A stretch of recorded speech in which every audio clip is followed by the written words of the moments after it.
Allah, make me how you want me to be. I want to mention one beautiful narration, beautiful parable in front of you, inshallah. It's mentioned that a person, a man, he once bought a slave. Now the slave, he said to him, listen, I will serve you, no problem, I will serve you. But I have got 3 conditions. If you agree to these 3 conditions, inshallah, I will continue to serve you, inshallah. Whatever you say to me, I will do, inshallah. So the master goes, okay, what's your 3 conditions? What do you want me to do? What do you want me to agree on for you to serve me? The slave said, the first condition that I have is that whenever the time of namaz comes, you will not stop me reading namaz. Subhanallah, subhanallah. The second condition was, you can command me to do anything during the day, but during the night, you will not command me to do anything. So the boss, the owner, he thought to himself, that's fine. During the day, you can serve me, and in the evenings, in the night time, you can do what you need to do, and you can go to sleep, you can rest. So, and the third condition was that you need to give me a separate room in your home, which no one can enter apart from me. So there's one room that you need to appoint, no one can enter apart from me. So the boss, he heard these 3 conditions, he agreed that first of all, he's going to read his namaz, inshallah. Number 2 is that he will not command him to do anything during the night. And the third condition on the table was that he's going to give a separate room that no one can enter. So the boss, he agreed, and he took his slave to his home and he said to him, look, the whole house is yours. Choose whichever room you want, inshallah, and that's your room. Subhanallah. So the slave, he went, he looked around. But it was a bit unusual. Why? Because he chose the broken room of the whole house. The boss said to him, listen, you got so many other rooms in this particular house, in my house. Why have you chosen the broken room? You know, the slave, he gave a beautiful response. He goes that, do you not know that even a damaged room turns into a garden by the blessings, by the dhikr of Allah, subhanallah.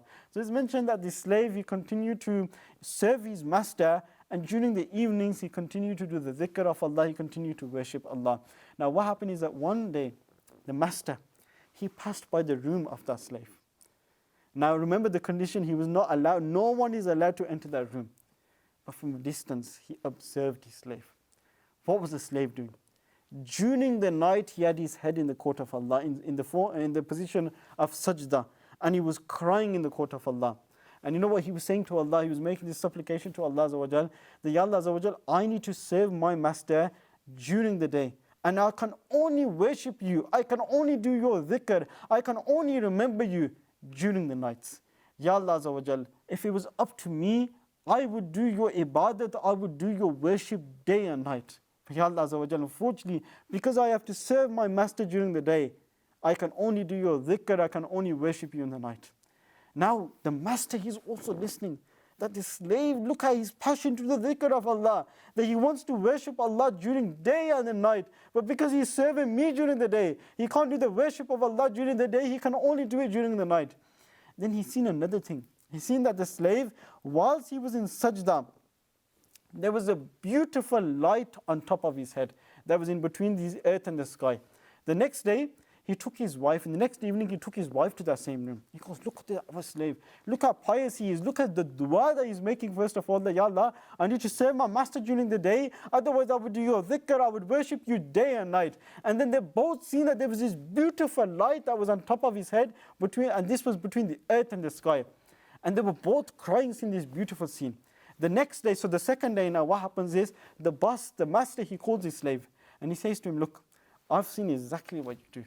You know, you told no one to come to your room, and especially during the night, I've exactly seen what you do. I've seen the worship of Allah you do. I've seen the dhikr of Allah you do. I've seen the supplication, I've heard the supplication that you were making in the court of Allah. He goes, because of your supplication, you are free to go from me. Allahu Akbar, you are free now to go and do the dhikr of Allah openly day and night. You can do worship Allah day and night. And this was a good news for that slave. But the slave, he never took this in a good way. He started crying. They asked him, why are you crying? You've got this freedom now that you can worship Allah during day and night. He raised his hands in the court of Allah. And you know what he said in the court of Allah? He said, Ya Allah Azza wa Jal, what I was doing in the night time, this worship, these supplications that I used to do in the night time, this was only between me and you, Ya Allah. But today, this secret of mine has been exposed to the other creation of yours, Ya Allah. He began to cry so much because his secret was revealed to the world that his soul left his body. Allahu Akbar. Oh Allah, make me how you want me to be. We love Madani Channel.